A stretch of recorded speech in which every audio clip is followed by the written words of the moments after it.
Hello guys, আশা করি সবাই ভালো আছো।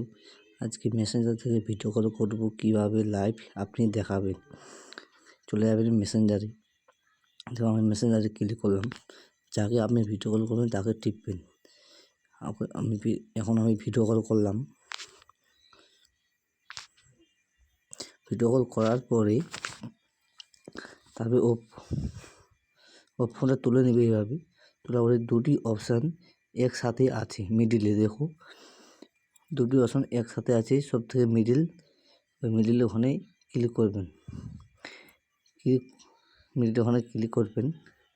ক্লিক করার পরে তারপরে স্টার শেয়ারিংয়ে ক্লিক করবেন। ক্লিক করে তারপরে স্টার্ট নাওয়ে ক্লিক করবেন। তারপরে ক্লিক করে মিনিমাইজ কলে ক্লিক করবেন। তারপর দুটি অপশানে যে কোনো একটি অপশানে ক্লিক করবেন, যেটা আমার ইচ্ছা। তারপর আমি এই অপশানে ক্লিক করলাম। তারপরে আপনি পুরো ব্যাক হয়ে গেছে। তারপর আপনি নিচে স্ক্রল করবেন, ওদিকেও আবার নিচে স্ক্রল হবে। আপনি যেরকম করবে ও ওই রকম দেখতে পারবে। এইভাবেই আমি হোয়াটসঅ্যাপ থেকে ভিডিও কল করে লাইভ দেখাতে পারবে।